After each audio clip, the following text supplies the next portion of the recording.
Well, innovation is very critical in healthcare, and every day new diseases are coming up, and it's important that we as a society should continuously look for innovation in healthcare. However, in the markets like India or in emerging markets, it makes a lot of sense to look at so-called disruptive innovation, not because of anything else. It is just that our ability to consume healthcare per capita is very different than what happens in the Western world. So more the reason disruptive innovation, or what I call the frugal innovation, is so critical.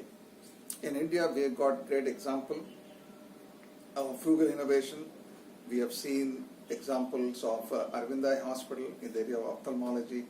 That has triggered a huge amount of frugal innovation that has happened in the area of ophthalmic care alone. And similar is the case in provider space, where Apollo Hospital made a huge difference, and followed by Narayana Hridayalayas and various other centers have transformed the way in which healthcare provision is done.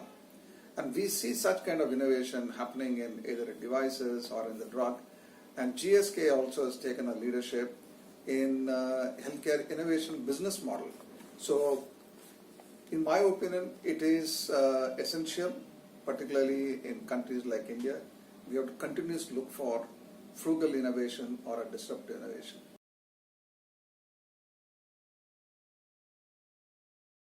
Healthcare financing is the most important component in country like India.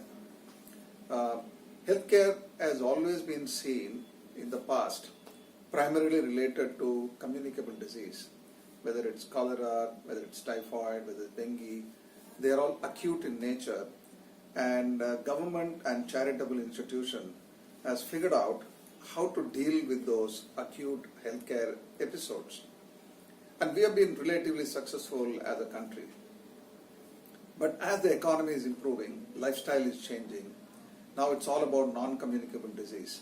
Now the non-communicable disease poses a completely different challenge.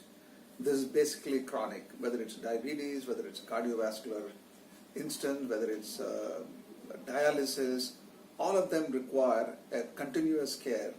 So what it means is the financial outflow for a person who is hit with the diabetes at the age of 45 till the end of his life, its financial load is very heavy.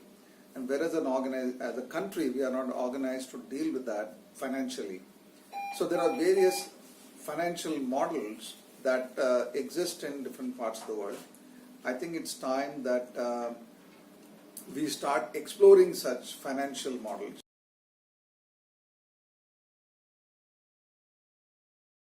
In healthcare in particular, is delivered through heart. This is not about business. You need to connect with the patients who need those. They consume healthcare when they are physically and emotionally compromised. As Hippocrates, the father of medicine, has always mentioned, healthcare is all about kindliness, care and concern. An aim of any healthcare provider is do no harm to patients. So we believe as an organization, we should be motivating our frontline organization to do that will help the doctors to do his job well.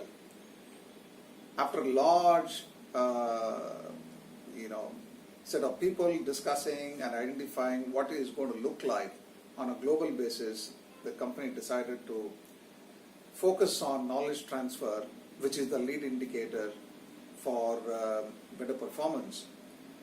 Instead of recognizing our people on sales incentives, we decided to move toward recognizing people on knowledge transfer. So far, we believe this initiative of ours is playing a very good role in the industry. It looks like we are setting a benchmark, and we are happy innovating in this area and moving more and more closer towards superior patient care and supporting the doctors.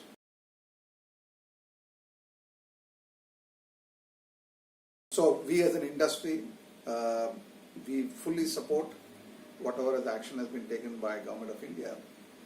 Quite obviously, During the transition, there will be destocking because of the fact there has to be some adjustment of primary sales that happened from the company.